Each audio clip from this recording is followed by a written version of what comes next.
ಮಕ್ಕಳೇ, ನನ್ನ ಕಥೆಯನ್ನು ಕೇಳುತ್ತಾ ಇರುವ ಬಗ್ಗೆ ತಮಗೆಲ್ಲರಿಗೂ ನನ್ನ ಪ್ರೀತಿಪೂರ್ವಕ ಧನ್ಯವಾದಗಳು. ನಾನು ಕತೆ ಹೇಳುತ್ತಾ ಇರುವಂಥದ್ದು ತಮ್ಮಲ್ಲಿ ಉತ್ತಮ ಸಂಸ್ಕಾರ ಮೂಡಬೇಕು, ಕಥೆಗಳಲ್ಲಿಯ ನೀತಿಗಳನ್ನು ನೋಡಿ ತಮ್ಮ ಜೀವನದಲ್ಲಿ ಅಳವಡಿಸಿಕೊಳ್ಳುವಂತಾಗಬೇಕು, ಉತ್ತಮ ಮಕ್ಕಳಾಗಬೇಕು, ಉತ್ತಮ ನಾಗರಿಕರಾಗಬೇಕು, ಉತ್ತಮ ವ್ಯಕ್ತಿಗಳಾಗಬೇಕು ಹೇಳುವ ಒಂದು ಉದ್ದೇಶದಿಂದ ನಾನು ಮಾಡುತ್ತಿರುವುದು ಒಂದು ಅಳಿಲು ಸೇವೆ. ಮೊನ್ನೆ ಎಲ್ಲೋ ಕೇಳಿಯಾಯಿತು, ಮೊಬೈಲನ್ನು ಕೊಡಿಸದೇ ಇರುವುದಕ್ಕೆ ಆತ್ಮಹತ್ಯೆ.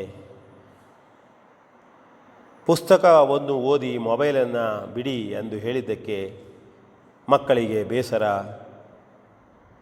ಹಿರಿಯರಿಗೆ ವಂದನೆಯನ್ನು ಮಾಡಿ ಹಿರಿಯರಲ್ಲಿ ತಿರಸ್ಕಾರ ಮನೋಭಾವನೆ ಇಟ್ಟುಕೊಳ್ಳಬೇಡಿ, ಹಿರಿಯರನ್ನು ಬೈಬೇಡಿ, ಗೌರವದಿಂದ ಕಾಣಿ ಅಂತ ಹೇಳಿದ್ದಕ್ಕೂ ಮಕ್ಕಳಿಗೆ ಅವಮಾನ.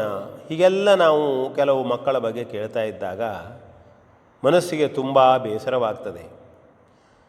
ಇದಕ್ಕೆ ಕಾರಣ ಬಹುಶಃ ಹೆಚ್ಚಾಗಿ ಮಕ್ಕಳಿಗೆ ಮನೆಯಲ್ಲಿಯ ಸಂಸ್ಕಾರ ಕಾರಣ ಎಂದೇ ನಾನು ಹೇಳ್ತೇನೆ. ಪೂರ್ಣ ಎಲ್ಲ ಕಡೆಗಳಲ್ಲಿಯೂ ಅಂತಲ್ಲ. ಮಕ್ಕಳಿಗೆ ನಾವು ಚಿಕ್ಕವರಿದ್ದಾಗಲೇ ಇಂತಹ ಕಥೆಗಳನ್ನು ಹೇಳುವ ಮೂಲಕವಾಗಲಿ ಅಥವಾ ತಿಳುವಳಿಕೆ ಕೊಡುವ ಮೂಲಕವಾಗಲಿ ಅವರನ್ನು ಉತ್ತಮ ಪ್ರಜೆಗಳನ್ನಾಗಿ ಮಾಡುವ ಬಗ್ಗೆ ಪಾಲಕರು ಸ್ವಲ್ಪ ಸಮಯವನ್ನಾದರೂ ವಿನಿಯೋಗಿಸಬೇಕು ಅಂತ ಹೇಳಿ ನನ್ನ ಪ್ರಾರ್ಥನೆ ಇದೆ ಪಾಲಕರಲ್ಲಿ. ಹಾಗೆ ಮಕ್ಕಳು ಕೂಡ ತಾವು ಇಂತಹ ಕಥೆಗಳನ್ನು ಕೇಳುವುದರ ಮೂಲಕ ಜೀವನದಲ್ಲಿ ಅಳವಡಿಸಿಕೊಳ್ಳಬೇಕು. ಇಲ್ಲವಾದರೆ ತಮಗೆ ಮುಂದೆ ಉತ್ತಮವಾದಂತಹ ಸ್ಥಿತಿ ಅಥವಾ ಗೌರವಪೂರ್ಣವಾದ ಜೀವನ ಸಿಗುವುದು ಕಷ್ಟ ಎಂಬುದನ್ನು ಅರಿತಿರಬೇಕು ಅಂತ ಹೇಳ್ತಾ ಇವತ್ತಿನ ಕಥೆಯನ್ನು ನಾನು ಹೇಳ್ತೇನೆ. ಒಂದು ಊರಿನಲ್ಲಿ ಶಂಭು ಎನ್ನುವ ಒಬ್ಬ ಹುಡುಗನಿದ್ದ. ಅವನಿಗೆ ಪ್ರಾಣಿಗಳು, ಪಶುಪಕ್ಷಿಗಳು ಕಂಡರೆ ತುಂಬ ಪ್ರೀತಿ. ಸಮೀಪದ ಅರಣ್ಯದಲ್ಲಿಯೇ ಒಂದು ಹುಲಿ ವಾಸ ಮಾಡ್ತಾ ಇತ್ತು. ಹುಲಿಗೂ ಶಂಭುವಿಗೂ ಗೆಳೆತನ ಆಗಿತ್ತು. ಶಂಭು ಅತ್ಯಂತ ಪ್ರೀತಿಯಿಂದ ಹುಲಿಯನ್ನು ಕಂಡರೂ ಹುಲಿ ಮನಸ್ಸಿನಲ್ಲಿ ದ್ವೇಷವನ್ನು ಹೊಂದಿಯೇ ಇತ್ತು. ಅದು ಹೀಗಿದ್ದಾಗ ಒಮ್ಮೆ ಶಂಭುವಿಗೆ ಹುಲಿ ಹೇಳಿತು, ನೋಡ ಶಂಭು, ನಾನು ಅಡವಿಯಲ್ಲಿ ಇರ್ತೇನೆ, ನೀನು ಹಳ್ಳಿಯಲ್ಲಿ ಇರ್ತೀಯೇ. ನನಗೆ ಈ ಅಡವಿಯಲ್ಲೆಲ್ಲ ನೋಡಿ ತಿಂದು ತಿರುಗಾಡಿ ಬದುಕಿ ಭಾಳ ಬೇಸರ ಬಂದಿದೆ. ನೋಡಿದ್ದೇ ನೋಡುವುದು, ತಿಂದದ್ದೇ ತಿನ್ನುವುದು. ಹಾಗಾಗಿ ನಾನು ಹಳ್ಳಿಯನ್ನು ನೋಡುವುದಕ್ಕೆ ಬರಬೇಕು ಅಂತ ಹೇಳ್ತದೆ. ಆಗ ಶಂಭು ಹೇಳ್ತಾನೆ, ಬೇಡಪ್ಪ ಹುಲಿ, ನೀನು ಹಳ್ಳಿಗೆ ಬರಬೇಡ. ನೀನು ಹಳ್ಳಿಗೆ ಬಂದರೆ ಅಲ್ಲಿಯ ಪ್ರಾಣಿಗಳನ್ನು ತಿಂದುಬಿಡುತ್ತೆ ಎಂಬುದಾಗಿ ಹಳ್ಳಿಯ ಜನರಿಗೆ ಭಯ. ಇಲ್ಲ, ನಾನು ಬರ್ತೇನೆ, ಏನು ತೊಂದರೆ? ಹುಲಿ ಶಂಭುವಿಗೆ ಹೇಳಿಯೇ ಬಿಡ್ತು. ರಾತ್ರಿಯಾದ ಕೂಡಲೇ ಶಂಭುವಿನ ಊರಿಗೆ ಹೋಗಿ ಹುಲಿ ಒಂದು ಎಮ್ಮೆಯನ್ನು ತಿಂದುಬಿಡ್ತು.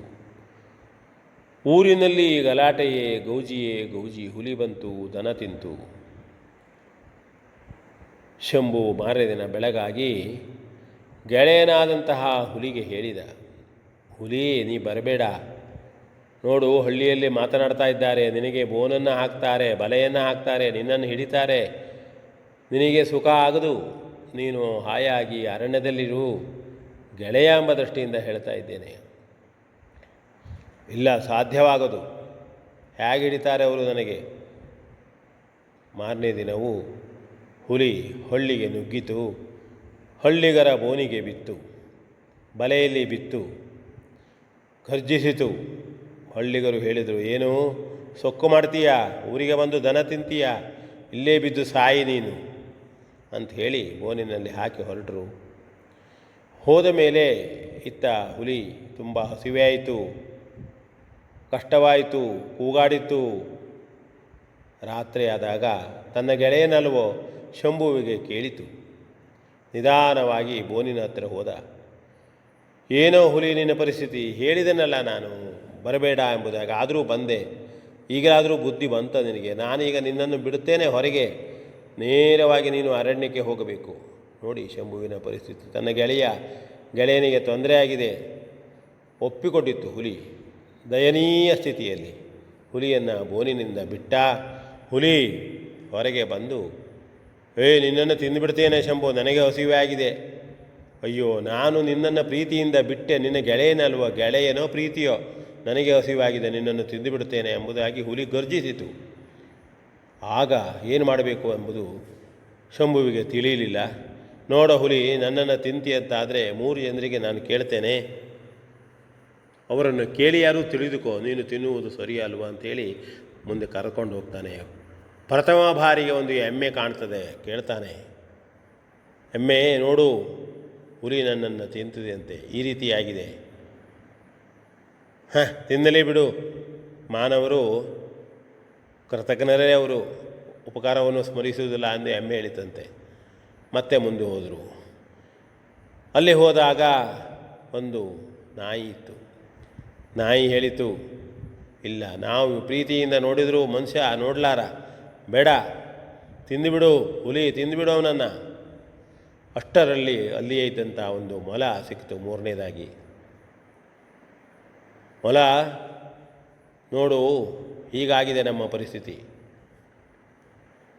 ಆಗ ಮೊಲ ಹೇಳಿತಂತೆ, ಹೌದಾ, ನಾನು ಯಾರ ಹಾಗೂ ಅಲ್ಲ, ನನಗೆ ನ್ಯಾಯ ಸಿಗಬೇಕು ಅಂತಾದರೆ ಯಾರ್ಯಾರು ಎಲ್ಲೆಲ್ಲಿ ಇದ್ದಿದ್ರಿ ಅಲ್ಲೇ ನಿಂತುಕೊಳ್ಳಬೇಕು. ನಾನು ಅದನ್ನು ಸರಿಯಾಗಿ ಚಿಂತಿಸಿ ಆಲೋಚಿಸಿ ಹೇಳ್ತೇನೆ ನಿರ್ಣಯವನ್ನು. ಆಗ ಹೇಳಿದಂತೆ ಹುಲಿ ಬೋನಿನೊಳಗೆ ಹೋಯಿತು. ಶಂಭು ಈ ಕಡೆ ನಿಂತ. ಮೊಲ ಕೂಡಲೇ ಬೋನಿನ ಬಾಗಿಲನ್ನು ಮುಚ್ಚಿಬಿಡ್ತು. ಹುಲಿಯನ್ನು ಬಲೆಯೊಳಗೆ ಬೀಳುವ ಹಾಗೆ ಬುದ್ಧಿವಂತಿಕೆಯನ್ನು ಉಪಯೋಗ ಮಾಡಿತು. ಹೇಳಿತು ಹುಲಿಗೆ, ಹುಲಿಯೇ, ನಿನ್ನನ್ನು ಅತ್ಯಂತ ಪ್ರೀತಿಯಿಂದ ಪ್ರೀತಿಸುತ್ತಿದ್ದ ಗೆಳೆಯ ಶಂಭು ನಿನ್ನ ಮೇಲೆ ಪ್ರೀತಿಯಿಂದ ಅನುಕಂಪದಿಂದ ಊರವರನ್ನೆಲ್ಲ ವಿರೋಧಿಸಿಕೊಂಡು ನಿನ್ನನ್ನು ಬಿಟ್ಟ. ನೀನು ನೇರವಾಗಿ ಅಡವಿಗೆ ಬರುವುದು ಬಿಟ್ಟು ಅವನನ್ನೇ ತಿನ್ನುವ ಕೃತಜ್ಞತೆಯನ್ನು ತೋರಿಸಿದೆಯಲ್ಲ. ಉಳಿದವರ ವಿಷಯ ಬಿಡು, ನೀನು ಮಾಡಿದ್ದು ಉಪಕಾರಕ್ಕೆ ಅಪಕಾರ, ಕೃತಜ್ಞತೆ, ಸರಿಯಾಯಿತು ನಿನಗೆ ಶಿಕ್ಷೆ ಅಂಥೇಳಿ ಹೇಳಿದ ಕೂಡಲೇ ಹುಲಿಗೆ ಗೊತ್ತಾಯಿತು, ಬೋನಿನೊಳಗೆ ಬಿತ್ತು. ಇದು ಒಂದು ಕತೆ. ಇಲ್ಲೂ ಕೂಡ ನಾವು ನಂಬಿದವರಿಗೆ ಮೋಸ ಮಾಡಬಾರದು, ಗೆಳೆಯರಿಗೆ ಮೋಸ ಮಾಡಬಾರದು. ಮೋಸ ಮಾಡಿದರೆ ಕೊನೆಗೆ ಪರಿಣಾಮ ಏನಾಗ್ತದೆ, ಮತ್ತು ದುಷ್ಟರಿಂದ ದೂರವಿಡಬೇಕು ಹೇಳತಕ್ಕಂಥ ಒಂದು ನೀತಿಯೂ ಕೂಡ ಇಲ್ಲಿ ಇರ್ತದೆ ಅಂತ ಹೇಳ್ತಾ ವಿ ಎನ್ ಭಾಗವತ್, ಬರಬಳ್ಳಿ.